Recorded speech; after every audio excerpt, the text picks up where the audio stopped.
Good evening বন্ধুরা। যা গরম পড়েছে, একটু মুখের যত্ন এই সময় নিতেই হয়, তা না হলে যারা রোজ বেরোচ্ছে রোদের মধ্যে ট্যান পড়ে যাওয়ার সম্ভাবনা থাকে। দেখুন আমারও পুরো লাল লাল হয়ে একটা কালো দাগ মতন পড়ে যাচ্ছে মুখে।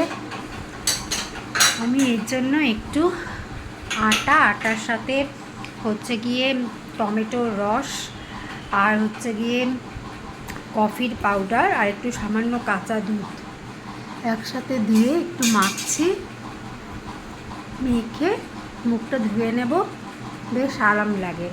আর এর সাথে যদি একটু বরফ মুখে ঘষা যায় তাহলে আরও ভাল লাগবে। দেখুন আমার সুন্দরী গুবলু রানী ওই যে বসে আছেন আমার দিকে তাকিয়ে হা করে।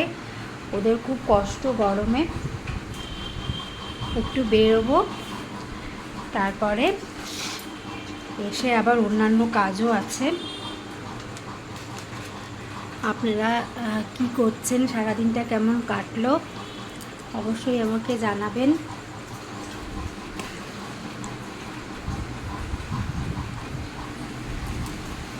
বারান্দায় চলে এলাম, এখানে একটুখানি তাও গরম কম,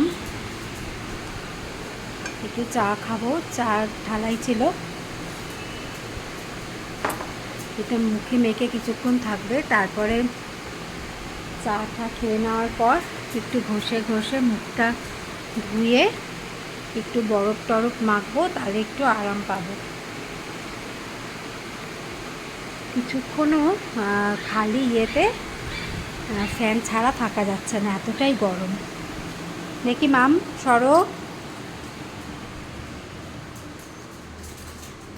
অন্ধকার হয়ে গেল, চিন্তা করবেন না, অন্ধকার হবে না। আমি একটু এইদিকে আসলাম ঘরটায়, এটা আমার শোয়ার ঘর, বেডরুম যেটাকে বলে। আমি একটু ঠাকুরের এখানে ধূপকাঠি দেব, ধূপকাঠিটা দেওয়া হয়নি আজকে, তো সেই জন্য পুরনো ধূপকাঠিগুলো ফেলে দিয়ে ধূপকাঠিটা দেব।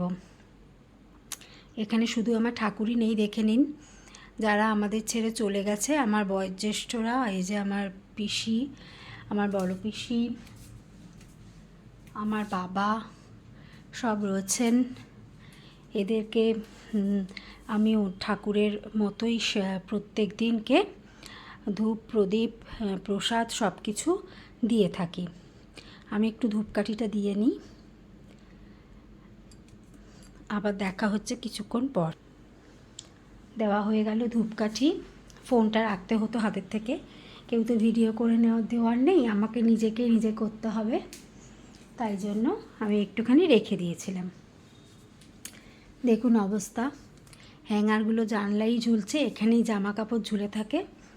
আলনার অবস্থাও সেই রকমই, কিছু আর বলবার নেই। আর আপনাদেরকে অবশ্যই আমার গল্পকথার আসর, আমার মাই স্টাইল ব্লগে আপনাদেরকে স্বাগত। এটা তো বলতেই ভুলে গেছি।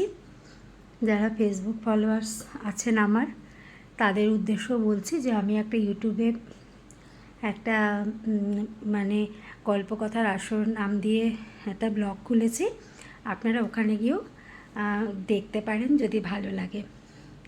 তাহলে অন্যান্য কাজ আছে, মুখ টুক ধোবো, আবার বাইরেও বেরোবো একটুখানি, তো আবার পরে আপনাদের সঙ্গে দেখা হবে। কেমন লাগলো আমার ব্লগটা, যদি ভালো লাগে অবশ্যই জানাবেন, অবশ্যই সঙ্গে থাকবেন। তাহলে আজকের মতন রাখছি, শেষ করছি আমার ব্লগটা।